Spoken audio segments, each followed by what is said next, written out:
عندي سؤال أنا كاتباه عندي هنا، بس والدتك اتكلمت معايا في الموضوع ده، وهو انتوا أي حد بيخش مكان، أنا شخصيا لما بخش أي مكان ببقى عارفة إن الكرسي ده مبل بصي على الشرق. الكرسي. وهي طنط كانت لسه قايله لي ان انتوا لما كنتوا في المعرض الاخير الاسبوع اللي فات، قالت لي هي اتبسطت قوي لما لقت ان في حد داخل لكم المعرض من غير ما يشوف اسم اللوجو اللي فوق، قالوا هو انتوا مبل الشرق. انا شايفه ان ده كراسي مبل الشرق.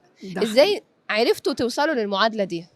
بصي، المعادلة دي جاية من خبرة سنين، وجاية من يعني ايه حرفي يعرف يعمل كرسي، وقد ايه احنا بندقق في التفاصيل. لان خلي بالك الكرسي ده انت بتشوفيه كرسي هو وان كومبوننت، لا هو داخله ممكن من 12 ل 25 كومبوننت، والتفاصيل فيه والتريك ان انت تبقي مختلفة، او تبقي انت عندك النو هاو اللي بيميزك.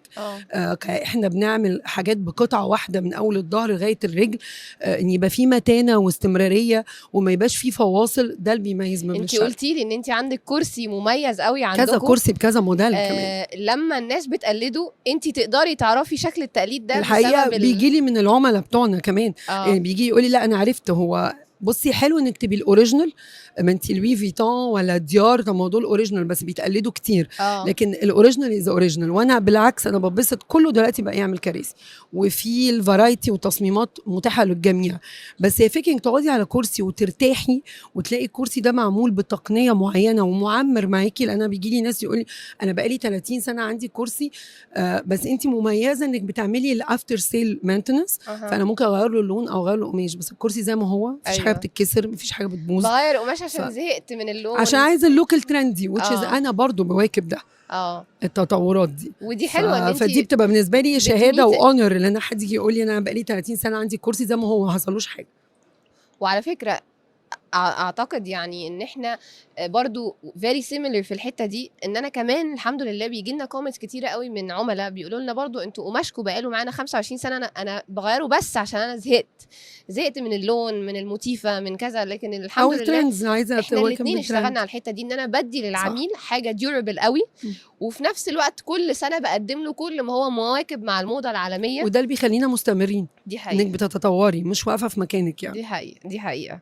طب ايه حكايات او تفاصيل اللي ورا الحرفيه بتاعه التصنيع الاخشاب والموبيليا في الحرفيه المصريه في الاساس، وتتمني الناس تعرفها اكتر؟ ايه الهيدن جيمز اللي عندكم في المجال؟ انا لو بتكلم في سكيل طبعا مشروعات كبيره، احنا مبل الشرق طبعا ماس برودكشن. عندي ان انا لما بيجي لي حد بتصميم، ان انا اعمل عينه الاول.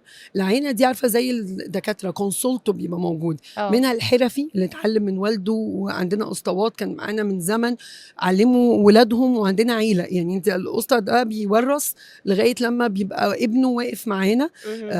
فالحرفي بيبقى ليه دور. بلس عندنا تكنيكال اوفيس بيبقى واقف يشوف الديزاين.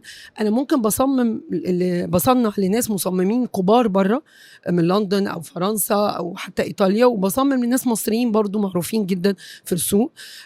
فكره ان انا اعمل فانكشناليتي للتصميم، يعني انا بصنع بس انا بقعد اقترح عليه خلي بالك عشان ده الديورابيلتي تبقى كذا، او تبقى الفانكشن القاعده ممكن يبقى شكل حلو قوي تيجي تقعدي عليه مش عارفه تقعدي، حاسه انك هتقعي او انت مش مرتاحه. فانا لازم اعمل الايكويجن دي، ان انا لا هعمل لك التصميم بتديله التوعيه، بس لا خلي بالك لو عملتها بالانجل ده هيبقى احسن. خلي بالك هو ده السر اللي عندنا بقى، انك بتحطي بروبورشنز ودايمنشنز، وازاي تريحي الركبه، وازاي تفرديها، وازاي تتنيها، وازاي الظهر. لا الموضوع دراسه. فانا مش بعمل تصميم او بعمل كرسي للكرسي، لا انا بعمل حاجه هتقعد فيها تقنيه، فيها دقه في التفاصيل، تقدر تعيش.